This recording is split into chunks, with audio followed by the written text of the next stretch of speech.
been doing film since I was pretty much 20. When I turned 60 2 years ago, I, like all kind of, you know, egocentric males, I wanted to write something about my life. And I tell this as an example about how my brain functions. Because I sat down, you know, like a lot of Danish directors at least do, you know, to write a stupid story about how it all started and all that. And suddenly it dawned on me that, you know, I was the born liar, you know, because in order to, my recollections, the way I remember life, if I was literal about what actually happens, I didn't feel that the soul was in what I was writing. So without me knowing, I drifted into fiction. I had to kind of give my own life new scenes, give it new dialogue, give it even new characters in order to portray how I felt that life has been.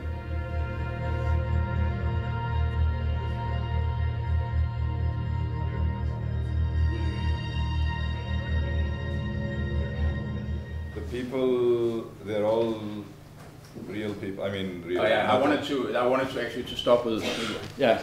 But okay, then I have to say it now. With my last movie, you know, I also have a saying that all stories, you know, you have to. I have some kind of catchphrases. One of them is, of course, that the filmmaker's shadow always falls heavily on whatever subject we are doing, right? And we shouldn't be shy about that. We shouldn't try to eradicate that.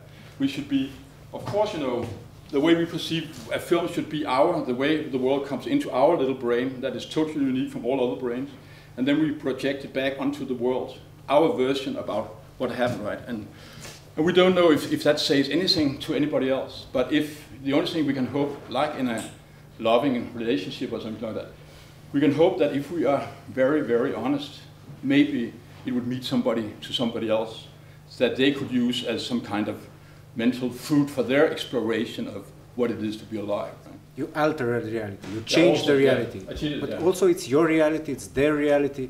But after 50 years, let's say, or 100 years, the people who will see your documentary, what kind of reality do they understand from it?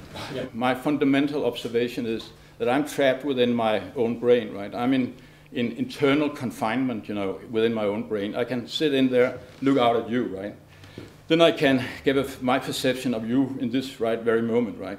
You have your own perception of looking at me, right? I have no idea what your perception at me is, right? I can only be true to my own perception, right? And therefore, you know, in order, you know, this thing about, of course, you know, if we go to journalistic numbers like 200,000 people were killed here and there and stuff, those are literal, concrete informations, you know. But whenever you have to talk about emotional information, you are, you know, you're guessing. The only thing you can do is trying to be as honest as possible about your own observation, not trying to be a smartass or wiser than you are. If you are confused, be confused in the open, right? Don't jump to conclusion unless they are supported by an emotional truth within you. Right? So you see, what is reality? You know, it's you know, what is reality? You know, see how history is written, right? I don't know about your country. Probably you're rewriting the history of your country right now, right? Like we have been rewriting the story about our country many times, you know. And of course that goes down to personal matters also, right? I think, you know, I really stand up to my saying that honesty, you know, your honesty is the only thing, and then you can only hope for other people if they can use it or not use it. Truth, if you want to define truth as a lot of Boy Scouts want to do, excuse me for Boy Scouts, you have to define truth in a way that doesn't exclude lying. I very often have the feeling, actually, that when I look through my camera, that the motive itself hides what it's about.